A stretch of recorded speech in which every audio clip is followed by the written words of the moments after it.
ಇತ್ತೀಚಿನ ಸಂಚಿಕೆಗಳನ್ನು ಜಾಹೀರಾತಿನ ಕಿರಿಕಿರಿ ಇಲ್ಲದೆ ನೋಡಿ.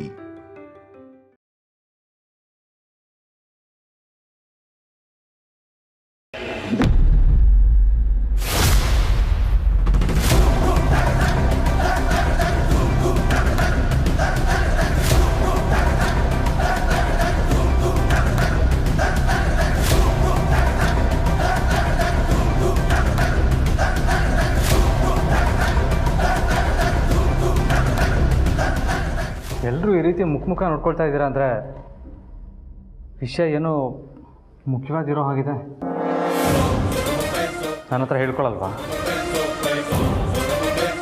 ಓಹ್, ಹಾಗಾದರೆ ನಾನು ಈ ಮನೆಗೇನು ಅಲ್ವಾ? ಅಯ್ಯೋ ದೊಡ್ಡ ಯಜಮಾನ್ರೆ, ಯಾಕೆ ಅಂತ ಮಾತೆಲ್ಲ ಆಡ್ತೀರಿ?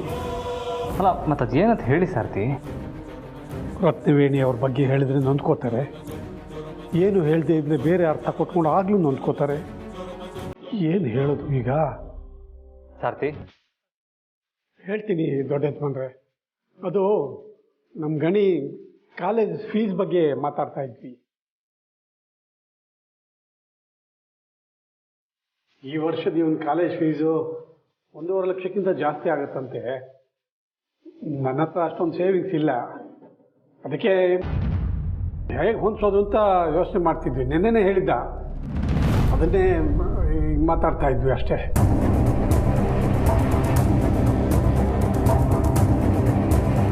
ಹೌದು ಬಾವ, ಅಪ್ಪ ಈ ವಿಷಯ ನಮ್ಮ ಮಧ್ಯನೇ ಇರಲಿ, ಬಾವಂಗೆ ಗೊತ್ತಾಗೋದು ಬೇಡ, ಗೊತ್ತಾದರೆ ಟೆನ್ಷನ್ ಮಾಡ್ಕೋತಾರೆ ಅಂತ ಹೇಳ್ತಿದ್ರು. ಆದರೆ ಈಗ ಅವರೇ ಬಾಯ್ ಬಿಟ್ಟರು. 1.5 ಲಕ್ಷನಾ? ಅಲ್ಲ, ಎಲ್ಲರೂ ಯಾಕೆ ಇಷ್ಟೊಂದು ಯೋಚನೆ ಮಾಡ್ತಿದ್ದೀರಾ? ನಾನು ಒಬ್ಳಿದ್ದೀನಿ ಅನ್ನೋದನ್ನು ಮರ್ತೋಗ್ಬಿಟ್ಟಿದ್ದೀರಾ? ಈ ಸಲ ಗಣಿ ಫೀಸ್ನ ನಾನು ಪ್ರೀತಿನೇ ಕಟ್ತೀವಿ ಬಿಡಿ. ಅಯ್ಯೋ ಬೇಡಮ್ಮ, ಈಗಲೇ ಆಡ್ಕೊಳ್ಳೋರ ಬಾಯಿಗೆ ಆಹಾರ ಆಗಿದ್ದೀವಿ. ಬೇಕಾದರೆ ಗಣಿನ ಕಾಲೇಜೇ ಬಿಡಿಸ್ಬಿಡ್ತೀನಿ. ನೀವು ಯಾರು ದುಡ್ಡು ಕೊಡೋದು ಬೇಡ. ನಿಮ್ಮ ಆತಂಕ ನನಗೆ ಅರ್ಥ ಆಗುತ್ತೆ ಅಪ್ಪ. ಇದೊಂದು ವಿಷಯದಲ್ಲಿ ಬಲವಂತ ಮುಜುಗರಕ್ಕೆ ದಾರಿ ಮಾಡಿಕೊಡುತ್ತೆ ಅಂತ ನನಗೆ ಗೊತ್ತು. ಆದರೆ ಒಂದನ್ನು ಮಾತ್ರ ನೆನ್ಪಿಟ್ಕೊಳ್ಳಿ, ನಾನು ಪ್ರೀತು ನಿಮ್ಮ ಪಾಲಿಗೆ ಯಾವಾಗಲೂ ಇರ್ತೀವಿ.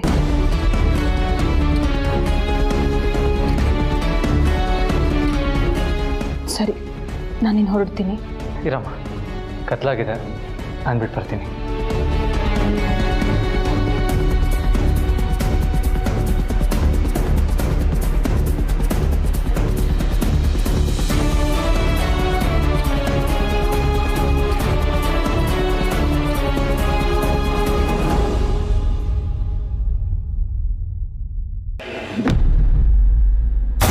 ಇವತ್ತು ಜನನಿ ಅವ್ರ ಚಿಕ್ಕಮ್ಮನ ಹತ್ರ ನಮ್ಮ ಬಗ್ಗೆ ಹೇಳೋದು ಜಸ್ಟ್ ಮಿಸ್ ಆಯಿತು. ನಿಮ್ಮ ಮಾತು ಕೇಳಿ ಮೊದಲೇ ಬ್ಲ್ಯಾಕ್ ಮೇಲ್ ಮಾಡಿ ಜನನಿನ ಲಾಕ್ ಮಾಡಿದ್ದು ಒಳ್ಳೆಯದಾಯಿತು. ಗುಡ್. ಎಷ್ಟೋ ಸಲ ನಮ್ಮ ಶಕ್ತಿ ನಾವು ಉಪಯೋಗಿಸ್ಬಿಟ್ಟೆ ನಾವು ಯುದ್ಧ ಮಾಡಬೇಕು ಅಂತ ಏನಿಲ್ಲ. ಕೆಲವು ಸಲ ಈ ಥರ ಬ್ಲ್ಯಾಕ್ ಮೇಲೂ ಕೆಲ್ಸಕ್ಕೆ ಬರುತ್ತೆ. ಇನ್ನು ಸತ್ರೂ ಆ ಜನನಿ ನಮ್ಮ ಬಗ್ಗೆ ಯಾರ ಹತ್ರನೂ ಹೇಳ್ಕೊಳಲ್ಲ. ಅಷ್ಟೇ ಅಲ್ಲ, ಆದಿತ್ಯ, ಪ್ರೀತಮ್, ಪಾರ್ವತಿ ಕೂಡ ಹೊಸಬ್ರತ್ರ ನಮ್ಮ ವಿಡಿಯೋ ಮ್ಯಾಟರ್ನ ಬಾಯಿ ಬಿಡದೆ ಇರೋ ಥರ ನೋಡ್ಕೊಳ್ತಾಳೆ. ವಿಷಯ ಇಬ್ಬರ ಮಧ್ಯೆನೇ ಇದ್ದರೆ ಅದು ಗುಟ್ಟು ಅಂತ ಹೇಳ್ತಾರೆ. ಮೂರನೇವ್ರಿಗೆ ಗೊತ್ತಾಗ್ಬಿಟ್ರೆ ಅದು ಗುಟ್ಟಾಗಿರಲ್ಲ. ಆದರೂ ಆದಿ, ಪಾರ್ವತಿ, ಪ್ರೀತು, ಜನನಿ ಇವ್ರಿಗೆಲ್ಲಾನು ನಮ್ಮ ಸತ್ಯ ಗೊತ್ತಿದೆ. ಆದರೂ ಅದನ್ನು ಗುಟ್ಟಾಗೆ ಉಳಿಸ್ಕೊಂಡಿದ್ದಾರೆ. ಅದೇ ನಮಗೆ ಪ್ಲಸ್ ಪಾಯಿಂಟ್. ಈ ರತ್ನವೇಣಿ ಸಹಾಯದಿಂದ ಆದಷ್ಟು ಬೇಗ ಈ ಪಾರ್ವತಿಗೆ ಒಂದು ಗತಿ ಕಾಣಿಸ್ತೀನಿ.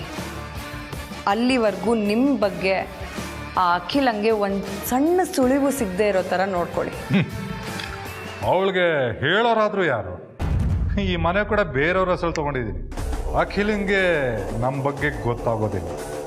ಗೊತ್ತೇ ಆಗಲ್ಲ ಅಂದಮೇಲೆ ಅವಳು ನಮ್ಮ ವಿರುದ್ಧ ಏನು ತಾನೇ ಮಾಡ್ತಾಳೆ? ಆನೆ ಬಂತೊಂದಾನೆ, ಏರಿ ಮೇಲೊಂದಾನೆ.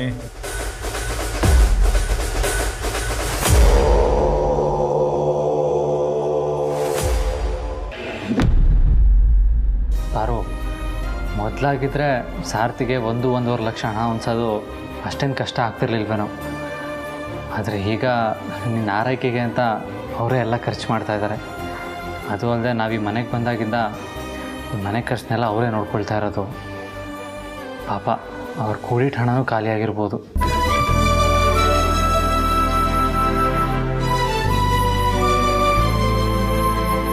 ಗಣಿ ಫೀಸ್ಗೆ ನಾವು ಹಣ ಹೊಂದಿಸಿ ಕೊಡೋದಾಗಿದ್ದರೆ ಎಷ್ಟು ಚೆನ್ನಾಗಿರ್ತಿತ್ತಲ್ವ ಪಾರು. ನಾನು ಇಷ್ಟು ದಿನ ಆಟೋದಲ್ಲಿ ದುಡ್ದಿರೋ ಹಣನ ಗಣಿ ಫೀಸಿಗೆ ಕೊಟ್ಟರೆ ಹೇಗಿರುತ್ತೆ? ಅಲ್ಲ ಯಜಮಾನ್ರೆ, ನೀವು ದುಡ್ದಿರೋ ದುಡ್ಡನ್ನೆಲ್ಲ ಗಣಿ ಫೀಸಿಗೆ ಕೊಟ್ಬಿಟ್ರೆ ನೀವು ಆಟೋ ಸಾಲದ ಕಂತನ್ನು ಹೇಗೆ ಕಟ್ತೀರಾ? ಯಾರಾದರೂ ಫೈನಾನ್ಸರ್ನ ಕೇಳಿ ನೋಡ್ತೀನಿ ಪಾರು. ಹೇಗೋ ಕಂಟಿಯವ್ರ ಆಟೋ ಸಾಲದ ಕಂತನ್ನ ಕಟ್ಟುವಷ್ಟು ಹಣ ಅಂತೂ ದುಡಿಯೋದಕ್ಕಾಗಲಿಲ್ಲ. ಇವಾಗ 2 ದಿನದಲ್ಲಿ ಅದೆಷ್ಟು ಹೊಂದ್ಸೋಕ್ಕಾಗುತ್ತೋ ಅಷ್ಟು ಹೊಂದ್ಸೋಣ ಅನ್ನೋ ಯೋಚನೆ ಇತ್ತು. ಆದ್ರೀಗ ಅದೇ 2 ದಿನದಲ್ಲಿ ಯಾವುದಾದ್ರೂ ಫೈನಾನ್ಸರ್ನ ಹುಡುಕಿ ಸಾಲ ಕೇಳ್ತೀನಿ. ತುಂಬ ಜನ ನನ್ನ ಆಟೋ ಫ್ರೆಂಡ್ಸು ಈ ಥರ ಫೈನಾನ್ಸರ್ ಹತ್ರ ಸಾಲ ತೊಗೊಂಡಿದ್ದಾರಂತೆ. ಬಡ್ಡಿ ಜಾಸ್ತಿ ಆದರೂ ಪರವಾಗಿಲ್ಲ. ಅಷ್ಟು ದುಡ್ಡು ಹೇಗೆ ಹೊಂದ್ಸೋದು ಅಂತ ಪಾಪ ಸಾರ್ತಿ ನಿದ್ದೆ ಇಲ್ಲದೆ ಒದ್ದಾಡ್ತಾ ಇರ್ತಾರೆ. ನಾನು ಇವಾಗಲೇ ನನ್ನ ಹತ್ರ ಇರೋ ಹಣ ಕೊಟ್ಟು ಬರ್ತೀನಿ ಬಾರು, ಅವ್ರಿಗೂ ಸಹಾಯ ಆಗುತ್ತೆ.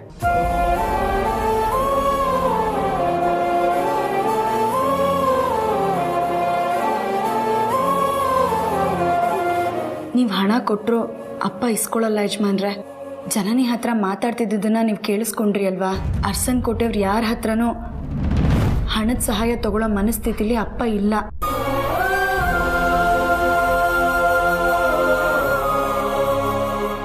ಎಲ್ಲೂ ನನ್ನನ್ನು ಅರ್ಸನ್ ಕೋಟೆ ಅನ್ನುವಂತ ನೋಡೋದು ತಪ್ಪಲಿಲ್ಲ ಅಲ್ವಾ?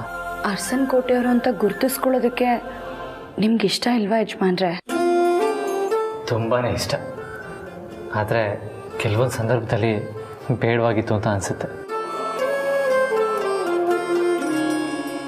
ಅರಸನಕೋಟೆ ಆದಿತ್ಯ ಸರ್ ಅಲ್ವಾ? ಅಯ್ಯೋ, ಮೊದಲೇ ಹೇಳಬೇಕಲ್ವಾ ಸರ್, ಅರಸನಕೋಟೆ ಅಖಿಲಾಂಡೇಶ್ವರಿ ಮೇಡಮ್ ಅವ್ರ ಮಗ ಅಂತ ಆಗಲೇ ಬಿಟ್ಟು ಕಳಿಸ್ಬಿಡ್ತಾ ಇದ್ದೆ. ನಾವು ಮನೆ ಬಿಟ್ಟು ಇಷ್ಟು ತಿಂಗಳಾಯಿತು. ಜನ ಇವತ್ತಿಗೂ ನನ್ನ ಅರಸನಕೋಟೆ ಅಖಿಲಾಂಡೇಶ್ವರವ್ರ ಮಗ ಆದಿತ್ಯ ಅಂತಲೇ ಗುರುತಿಸೋದು, ಮರ್ಯಾದೆ ಕೊಡೋದು. ಬರೀ ಆದಿತ್ಯ ಆಗಿ ನನಗೆ ನನ್ನದೇ ಆದ ಐಡೆಂಟಿಟಿ ಕ್ರಿಯೇಟ್ ಮಾಡ್ಕೊಳಕ್ಕೆ ಆಗ್ತಾ ಇಲ್ವಲ್ಲ ಅಂತಲೇ ಪಾರು ನನಗೆ ನೋವಾಗ್ತಾ ಇರೋದು. ನಮ್ಮದೇ ಆದ ಅಸ್ತಿತ್ವ ಕಂಡುಹಿಡ್ಕೊಳ್ಳೋದಕ್ಕೆ ಇನ್ನೂ ತುಂಬ ಟೈಮ್ ಆಗುತ್ತೆ ಪಾರು. ಗಣಿ ಫೀಸ್ಗೆ ಅಂತ ನಾನು ಸಾರ್ತಿಗೆ ಹಣ ಕೊಡೋದಕ್ಕೆ ಹೋಗೋದು, ಅವ್ರು ಬೇಡ ಅನ್ನೋದು, ನನಗೆ ಬೇಜಾರಾಗೋದು, ಇದು ಯಾವುದೂ ಬೇಡ. ನಾಳೆ ಬೆಳಗ್ಗೆ ಎದ್ದು ಡ್ಯೂಟಿಗೆ ಹೋಗಬೇಕು. ನೀನು ಏನು ಯೋಚನೆ ಮಾಡಬೇಡ, ಮನಸ್ಸಲ್ಲಿ ಏನು ಇಟ್ಕೊಳ್ಳದೆ ಆರಾಮಾಗಿ ಮಲ್ಕೋ.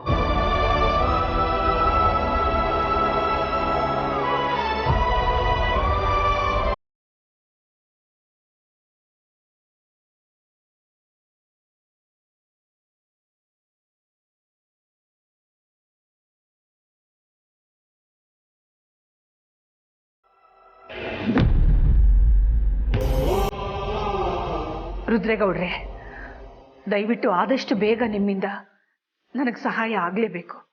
ಈ ರಾಣ ನಮ್ಮ ಇಡೀ ಕುಟುಂಬದ ನೆಮ್ಮದಿನೇ ಹಾಳು ಮಾಡಿಬಿಟ್ಟಿದ್ದಾನೆ. ಅವನ ಬಗ್ಗೆ ನಾನು ನಿಮಗೆ ಹೇಳದೇ ಇರೋ ಅನೇಕ ಡೀಟೇಲ್ಸ್ ಇವೆ. ನಾನು ಶೇರ್ ಮಾಡ್ಕೊಳ್ದೇ ಇರೋ ಎಷ್ಟೋ ವಿಷಯಗಳಿವೆ. ಅದನ್ನೆಲ್ಲ ನಾನು ನಿಮಗೆ ಕಳಿಸ್ಕೊಡ್ತೀನಿ. ಆದಷ್ಟು ಬೇಗ ಆ ರಾಣನ ಹಿಡಿದು ಹಾಕಬೇಕು. Okay, please. Thank you.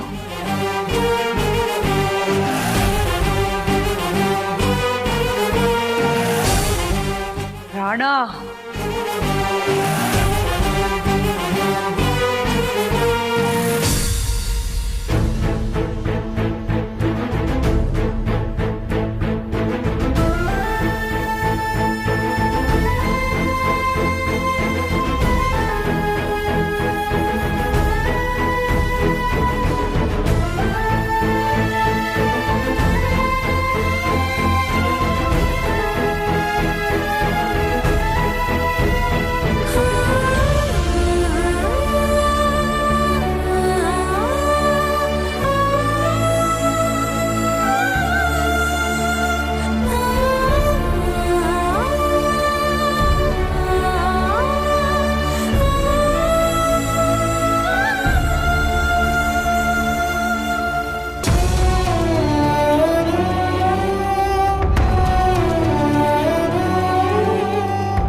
ಒಳಗಡೆ ಗಾಳಿ ಸಾಕಾಗ್ತಾ ಇಲ್ಲ ಅನ್ಸುತ್ತೆ. ಒಂದು ಕೂಲರ್ ಕಳಿಸ್ಬಿಡೋಣ ಅಂದ್ರೆ ಆಗಲ್ವಲ್ಲ. ನಾನು ಮಾಡೋ ಯಾವ ಸಹಾಯನೂ ಅವ್ರು ತಗೊಳಲ್ವೇ? ಇನ್ನು ನಾವು ಯಾರ ಹಂಗಲ್ಲೂ ಬದುಕಬಾರ್ದು. ನಮ್ಮದೇ ಆದ ಅಸ್ತಿತ್ವನ ನಾವು ಕಂಡ್ಕೋಬೇಕು. ಅಪ್ಪಂಗೆ ಯಜಮಾನ್ರಿಗೆ ಅವ್ರವ್ರದ್ದೇ ಆದ ಖರ್ಚುಗಳಿರುತ್ತೆ. ನನ್ನ ಬಸ್ರಿ ಬಾಣಂತನ ಅವ್ರಿಗೆ ಹೊರೆ ಆಗಬಾರ್ದು.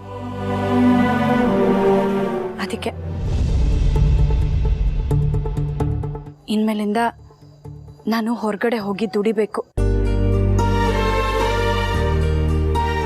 ಎಷ್ಟು ಸಮಯ ನನ್ನ ಕೈಲಿ ಕೆಲಸ ಮಾಡೋದಕ್ಕಾಗುತ್ತೋ ಅಷ್ಟು ಸಮಯ ನಾನು ಕೆಲಸ ಮಾಡಬೇಕು. ಆದಿಗೇನಾದರೂ ಸಂಪಾದನೆ ಚೆನ್ನಾಗಿದ್ದಿದ್ರೆ ನಾನಿಷ್ಟು ಚಿಂತೆ ಮಾಡೋ ಅವಶ್ಯಕತೆನೇ ಇರ್ತಿರ್ಲಿಲ್ಲ. ಆದರೆ ಯಜಮಾನ್ರಿಗೆ, ಅಪ್ಪಂಗೆ, ಮಾವಂಗೆ ಯಾವುದೇ ಕಾರಣಕ್ಕೂ ನಾನು ಕೆಲಸ ಮಾಡೋ ವಿಚಾರ ಗೊತ್ತಾಗಬಾರ್ದು. ಆದರೆ ಈ ಸ್ಥಿತಿಲಿ ನನಗೆ ಯಾರು ಕೆಲಸ ಕೊಡ್ತಾರೆ?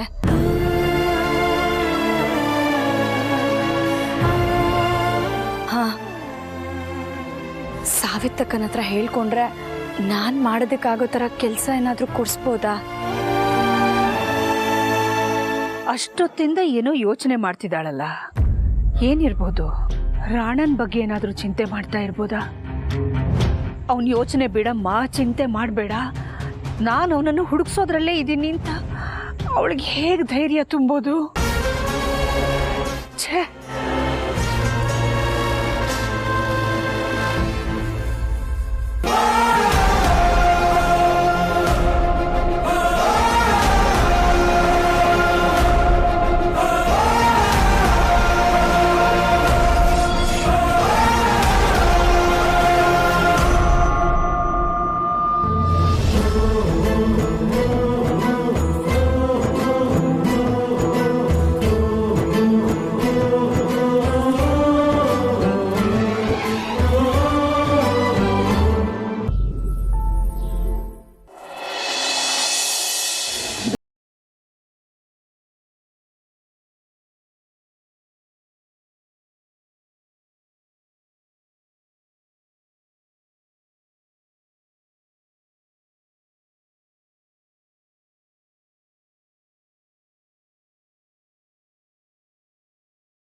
ಅಮ್ಮ, ಸರಿ ಸರಿ. ಪಾರು, ಹೆಂಗಿದ್ಯಾ ಮಗಳೇ? ನಾನು ಚೆನ್ನಾಗಿದ್ದೀನಿ ಸಾವಿತ್ರಕ್ಕ. ನೀನು ಚೆನ್ನಾಗಿರ್ಲೇಬೇಕು. ಯಾರ ಹತ್ರನೂ ಫೋನಲ್ಲಿ ಮಾತಾಡ್ತಾ ಇದ್ದೆ? ನಮ್ಮೂರ ಕಡೆಯವರು, ಸಂಗೀತ ಅಂತ, ಇಲ್ಲೇ 4ನೇ ಕ್ರಾಸಲ್ಲಿದ್ದಾರೆ. ಅದೇ ಆ ಗಣೇಶನ ದೇವಸ್ಥಾನ ಇದೆಯಲ್ಲ, ಅದ್ರ ಪಕ್ಕದ ರೋಡಲ್ಲಿ ಅವ್ರ ಮನೆ. ಈಗ ಅವ್ರ ಬಸ್ರಿ ಗಂಡ ಕೆಫೆ ನಡೆಸ್ತಾರೆ. ಬೆಳಗ್ಗೆ ಹೋದರೆ ಸಂಜೆ ಆಗುತ್ತೆ ಬರೋದು. ಅದಕ್ಕೆ ಮನೆ ಕೆಲ್ಸಕ್ಕೆ ನೀವೇನಾರ ಬರೋಕ್ಕಾಗತ್ತಾ ಅಂತ ಫೋನ್ ಮಾಡಿ ಕೇಳ್ತಾ ಇದ್ರು. ಅರಸನಕೋಟೆ ಕೆಲಸ ಬಿಟ್ಬಿಟ್ಟು ಹೆಂಗೆ ಹೋಗೋಕ್ಕಾಗತ್ತೆ? ಆದರೂ ಪಾಪ ಅನ್ನಿಸ್ತು, ಬಸ್ರಿ ಹೆಂಗ್ಸಲ್ವಾ. ನಿನ್ನೆ ತಗೋ, ಹನುಮಂತಣ್ಣ, ದೊಡ್ಡ ಯಜಮಾನ್ರು, ಗಣಿ ಎಲ್ಲ ನೀನು ಎಷ್ಟು ಚೆನ್ನಾಗಿ ನೋಡ್ಕೋತಿದ್ದಾರೆ. ನಿನ್ನ ಕೈಲಿ ಏನೂ ಕೆಲಸನೂ ಮಾಡಿಸ್ದೆ, ಎಲ್ಲ ಕೆಲಸನೂ ಅವರೇ ಮಾಡ್ತಾರಲ್ವಾ. ಮನೆ ಕೆಲಸ ಎಲ್ಲ ಈ ಸ್ಥಿತಿಲಿ ನೀನು ಮಾಡೋ ಹಂಗಿದ್ದಿದ್ರೆ ಎಷ್ಟು ಕಷ್ಟ ಆಗಿರೋದು ಪಾರು. ಅದನ್ನು ಕಲ್ಪಿಸ್ಕೊಳ್ಳೋದಕ್ಕೂ ಕಷ್ಟ ಆಗುತ್ತೆ. ಹಾಗಾದ್ರೆ ನನಗೆ ಕೆಲ್ಸಕ್ಕೆ ಹೋಗ್ಬೇಕು, ಹುಡುಕೊಡು ಅಂತ ಹೇಳಿದ್ರು ಸಾವಿತ್ರಕ್ಕ ಖಂಡಿತ ಒಪ್ಪಲ್ಲ. ಅದಕ್ಕೆ ಬಿಡುವಾದಾಗ ನಾನೇ ಬಂದು ಮಾಡ್ಕೊಡ್ತೀನಿ, ದುಡ್ಡು ಕೊಡೋದೇನು ಬೇಡ ಅಂದೆ. ಅದಕ್ಕೆ ಆಗಲ್ಲ ಅಂದ್ರು. ಯಾಕಂದ್ರೆ ಅಡುಗೆ ಮಾಡೋದಿರುತ್ತೆ, ಪಾತ್ರೆ ತೊಳೆಯೋದಿರುತ್ತೆ, ಬಟ್ಟೆ ಒಗೆಯೋದಿರುತ್ತೆ, ಕಸ ಗುಡಿಸೋದಿರುತ್ತೆ. ನೀವು ಬರೋವರೆಗೂ ಕಾಯ್ತಾ ಕೂತಿರಕ್ಕಾಗಲ್ಲ, ನಿಮಗೂ ತೊಂದರೆ, ನಮಗೂ ಕಷ್ಟ ಅಂತಂದ್ರು. ಅದಕ್ಕೆ ನಂಬಕಸ್ರು ಯಾರಿದ್ರೆ ನೋಡಿ ಅಂದ್ರು. ಸಿಕ್ಕಿದ್ರೆ ನೇರವಾಗಿ ಕಳ್ಸಿಕೊಟ್ಬಿಡ್ತೀನಿ ಅಂತಂದೆ. ಈ ಕ್ಷಣಕ್ಕೆ ಯಾರೂ ಜ್ಞಾಪಕಕ್ಕೆ ಬರ್ತಿಲ್ಲ. ಅಂತ ನಂಬಕಸ್ರು ಯಾರು ಇದ್ದಾರೆ ಪಾರು? ನಾನಿದ್ದೀನಿ ಸಾವಿತ್ರಕ್ಕ, ಆದ್ರೆ ನಾನು ಅದನ್ನು ಹೇಳಿದ್ರೆ ನೀನು ಒಪ್ಕೊಳ್ಳೋದಿಲ್ಲ. ಅಯ್ಯೋ, ಯಾರಿದ್ದಾರೆ ಅಂತ ಯೋಚನೆ ಮಾಡ್ತಾ ನಿನ್ನ ಮನ್ಸಿಗೆ ಒತ್ತಡ ಹಾಕೋಬೇಡ. ನಮ್ಮ ಕಿಚನ್ ಸ್ಟಾಫ್ಗೂ ಹೇಳಿರ್ತೀನಿ, ಯಾರು ಸಿಗ್ತಾರೆ ಬಿಡು. ಹೌದು, ಫೋನ್ ಮಾಡಿ ಏನೋ ಮಾತಾಡಬೇಕು, ಮನೆಯಿಂದ ಹೊರಗೆ ಬಾ ಅಂತ ಅಂದ್ಯಲ್ಲ, ಯಾಕೆ? ಏನು ವಿಷಯ? ನಿನ್ನ ನೋಡಬೇಕು ಅನ್ನಿಸ್ತು, ಅದಕ್ಕೆ ಹೇಳಿದೆ. ಏನಾದರೂ ಹೇಳ್ಕೋಬೇಕು ಅನಿಸ್ತಿದ್ಯಮ್ಮ?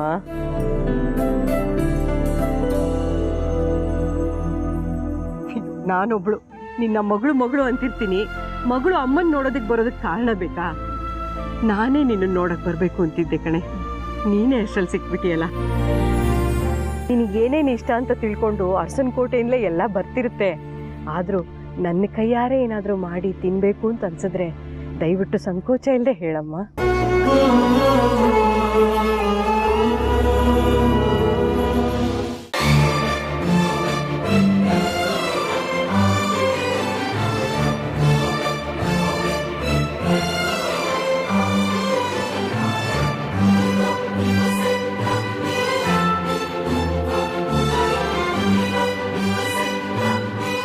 ಸಾವಿತ್ರಕ್ಕ ಹೇಳಿದ ಮನೆ ಕೆಲಸಕ್ಕೆ ನಾನೇ ಹೋಗ್ಬೋದಲ್ವಾ? ಆಗ ನಮ್ಮ ಜೀವನಕ್ಕೂ ಒಂದು ದಾರಿ ಆಗುತ್ತೆ. ಆದರೆ ನಾನು ಈಗಲೇ ಸಾವಿತ್ರಕ್ಕಂಗೆ ಹೇಳಿದ್ರೆ ಅವ್ರು ಖಂಡಿತ ಒಪ್ಕೊಳ್ಳೋದಿಲ್ಲ. ಸಮಯ ನೋಡಿಕೊಂಡು ನಮ್ಮ ಪರಿಸ್ಥಿತಿನ ಅವ್ರಿಗೆ ಅರ್ಥ ಮಾಡಿಸೋಣ.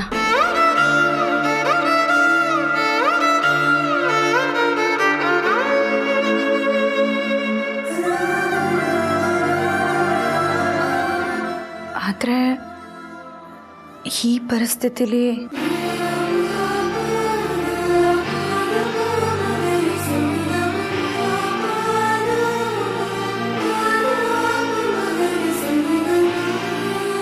ಹೊಟ್ಟೆ ಕಾಣಿಸ್ತಾ ಇದೆ. ಬಸ್ರಿ ಹೆಂಗಸನ್ನ ಕೆಲ್ಸಕ್ಕೆ ತಗೊಳ್ಳೋದಕ್ಕೆ ಯಾರೂ ಇಷ್ಟಪಡಲ್ಲ ಅಲ್ವಾ? ಯಾಕೆಂದ್ರೆ ಜಾಸ್ತಿ ಕೆಲಸ ಮಾಡಿಸೋದಕ್ಕಾಗಲ್ಲ ಅಂತ. ಆದರೆ ಯಜಮಾನ್ರ ಕಷ್ಟ ಕಮ್ಮಿ ಆಗಬೇಕು ಅಂದರೆ ನಾನು ಕೆಲಸ ಮಾಡಲೇಬೇಕು. ಆದರೆ ಈ ಹೊಟ್ಟೆನ ಹೇಗೆ ಮುಚ್ಚಿಡೋದು?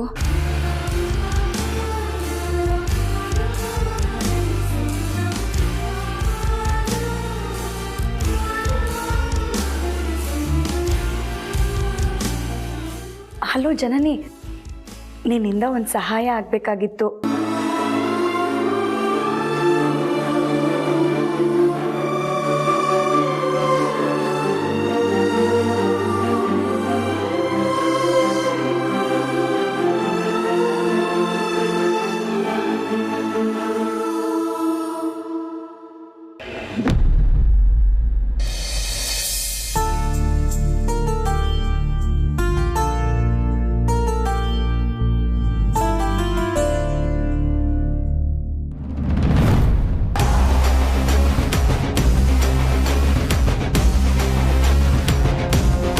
ಇಲ್ಲಿಗೆ ಯಾಕೆ ಬಂದೆ?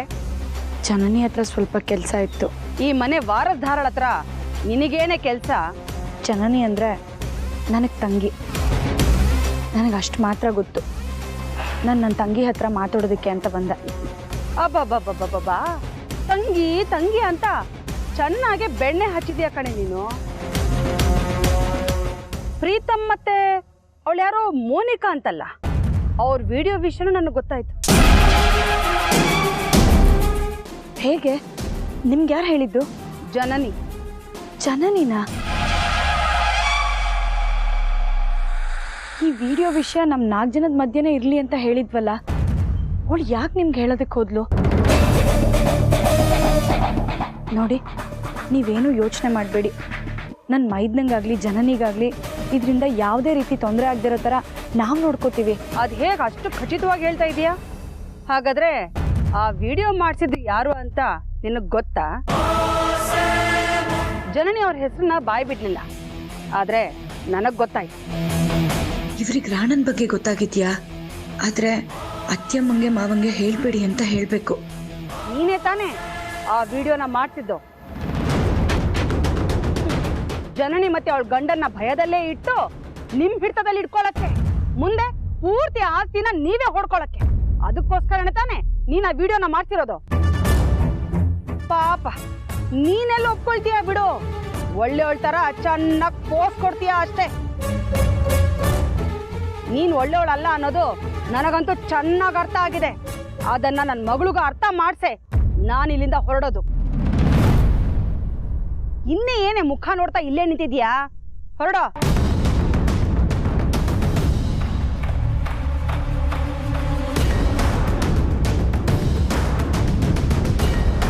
ಫೋನಲ್ಲಿ ಹೇಳಿದ್ರಲ್ಲ ಅನಾಥಾಶ್ರಮಕ್ಕೆ ಹೋಗ್ತಾ ಇದ್ದೀನಿ, ಅಲ್ಲೊಂದು 2-3 ಜನ ಬಸ್ರಿಯರಿದ್ದಾರೆ, ಇಂಥ ಸಮಯದಲ್ಲಿ ಅವ್ರಿಗೆ ಬಟ್ಟೆನ ದಾನ ಮಾಡಿದ್ರೆ ಒಳ್ಳೇದಾಗುತ್ತೆ ಅಂತ. ಅದಕ್ಕೆ ಇಷ್ಟು ಹೊತ್ತು ಬಟ್ಟೆಗಳನ್ನೆಲ್ಲ ಪ್ಯಾಕ್ ಮಾಡ್ತಾ ಕೂತಿದ್ದೆ. ಪ್ರೀತುಗೆ ಫ್ರೀ ಸೈಜ್ ಬಟ್ಟೆ ತಗೊಂಡ್ ಬಾ ಅಂತ ಹೇಳಿದ್ದೆ. ಅವ್ನು ನೋಡಿದ್ರೆ ನಾನು 9 ತಿಂಗಳು ಆದ್ಮೇಲೆ ಹಾಕೊಳ್ಳೋಂಥ ಬಟ್ಟೆಗಳನ್ನ ತಂದಿದ್ದ. ಅದು ನನಗೆ ತುಂಬಾ ಲೂಸ್ ಆಗುತ್ತೆ. ಅವ್ರಿಗೆ ಹಳೆ ಬಟ್ಟೆಗಳನ್ನ ಕೊಡೋದು ಸರಿಯಲ್ಲ ಅನಿಸ್ತು. ಅದಕ್ಕೆ ಈ ಬಟ್ಟೆಗಳನ್ನ ತಂದಿದ್ದೀನಿ, ತಗೊಂಡು ಹೋಗಿ ಕೊಟ್ಟು ಬನ್ನಿ. ಜನನಿ, ಏನಮ್ಮ ನೀನು ಇಷ್ಟು ದುಬಾರಿ ಬಟ್ಟೆನ ಕೊಡ್ತಾ ಇದೆಯಲ್ಲ? ಈ ಬಟ್ಟೆ ಎಲ್ಲ ನಿನಗಾಗ್ಲಿಲ್ಲ ಅಂದ್ರೆ ಇವಾಗ ನನಗಾಗುತ್ತೆ ಅನ್ಸುತ್ತೆ. ನಾನ್ ಬಳಸ್ಕೊತೀನಿ ಬಿಡು. ಅದು ಬಿಟ್ಟು ಈ ಅನಾಥೆಗೆ ಚಿಕ್ಕತ್ತೆ,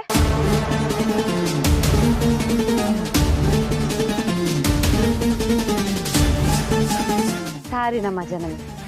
ಅನಾಥಾಶ್ರಮಕ್ಕೆ ಬೇಕಾದ್ರೆ ನನ್ನ ಹತ್ರ ಹಳೆ ಬಟ್ಟೆ ತುಂಬಾ ಇದೆ, ಅದನ್ನ ಕೊಡ್ತೀನಿ ಬಿಡು. ಚಿಕ್ಕತ್ತೆ, ದೇವ್ರು ನಮಗೆ ಸಾಕಷ್ಟು ಕೊಟ್ಟಿದ್ದಾನಲ್ವಾ, ಅದಕ್ಕೆ ನಾವು ಈ ರೀತಿ ದಾನ ಧರ್ಮಗಳನ್ನ ಮಾಡಬೇಕಲ್ವಾ?